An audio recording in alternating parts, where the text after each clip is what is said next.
नमस्कार दोस्तों बिहार की राजनीति की बात हो और आने वाले विधानसभा चुनाव की बात हो,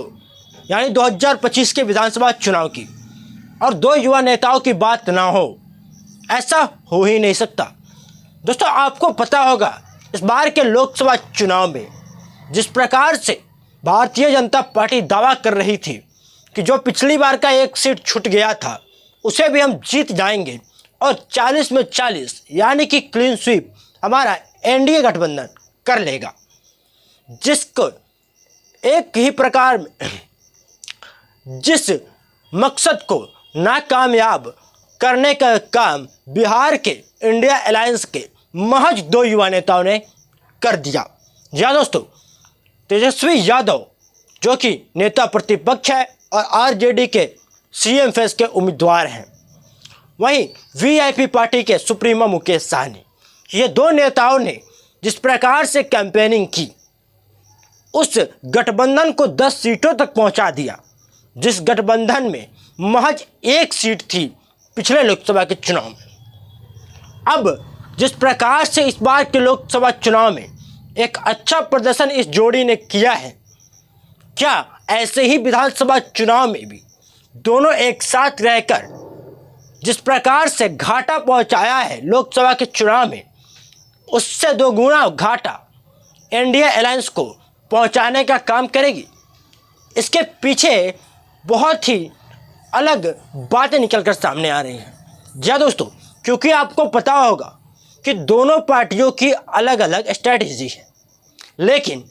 अभी के समय में मुकेश सहनी ये तो कह रहे हैं कि मैं लालू प्रसाद यादव जी के विचारधाराओं पर चलने वाला हूँ। अब ये एक प्रकार से गठबंधन के लिए शुभ संकेत माने जाएंगे, क्योंकि अगर सच में लालू प्रसाद यादव जी के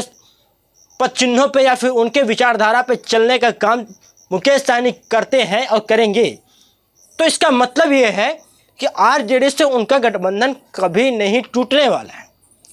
वहीं पर अगर विचारधारा बदल जाए तब टूट सकता है, क्योंकि विचारधारा जब तक साथ है और वो लालू प्रसाद यादव जी की ही पार्टी के साथ अगर ना रहे तो फिर विचारधारा किस चीज़ की।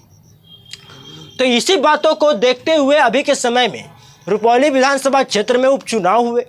जिस प्रकार से लोकसभा चुनाव के नतीजे आने के बाद दोनों नेता आपस में कभी मिल नहीं रहे थे, मीटिंग्स नहीं हो रही थी, फोटोज़ नहीं आ रही थी, बातें नहीं हो रही थी, न्यूज़ नहीं आ रहे थे, तो इससे ऐसा लग रहा था कि क्या खटपट है, क्या दूरियां बन रही है, क्या गठबंधन टूटने वाला है। इन सभी बातों पर विराम लग गया। जैसे ही रुपौली विधानसभा क्षेत्र उपचुनाव की तैयारियां शुरू हुई और वहां पे भाषण समारोह हुआ, एक प्रकार से चुनावी समारोह हुआ, तो वहां पे दोनों नेता एक साथ फिर से दिखने को मिले। दोनों में बातें भी होती हुई दिखी, मंच पे साथ में फोटोज़ भी है। वहाँ से वो दोनों निरीक्षण पर भी निकले, घायलों से मिले भी, गरीब जनता से भी मिले, अपने पार्टी के पदाधिकारियों से भी मिले, मीटिंग्स भी की। तो यह स्पष्ट हो गया कि आने वाले विधानसभा चुनाव में अभी तक तो कोई खटपट नहीं दिखाई दे रही है,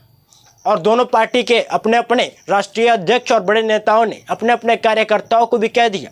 कि तैयारी में विधानसभा का अभी से ही लग जाइए, क्योंकि बाद में क्या होगा और किसे कहाँ की सीटें मिलेगी वो तो बाद में डिसाइड होगा, लेकिन अगर तैयारी रहेगी तो जीतने की संभावना ज़्यादा हो जाएगी। तो इसलिए बिहार के विधानसभा चुनाव में 2025 का जो चुनाव है, विधानसभा चुनाव, वो बेहद ही अहम होने वाला है,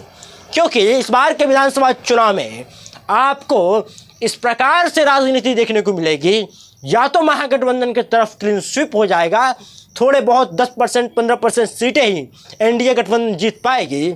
नहीं तो एनडीए गठबंधन क्लीन स्वीप करेगी और महागठबंधन के खाते में 10 से 15 सीटें जाएगी। क्योंकि ये दो युवा नेताओं ने जिस प्रकार से लोकसभा चुनाव में घाटा पहुंचाया, उसके 2 गुना घाटा पहुंचा सकते हैं विधानसभा चुनाव में अगर वो साथ में कैंपेनिंग किए तो खैर भविष्य की बात है। आपका इस वीडियो के बताए गए बातों के बारे में क्या सोचना है कमेंट सेक्शन में ज़रूर लिखिएगा, और ऐसी वीडियोज़ के लिए यूट्यूब चैनल को सब्सक्राइब कर लीजिएगा। मिलते हैं नेक्स्ट वीडियो में, तब तक के लिए धन्यवाद।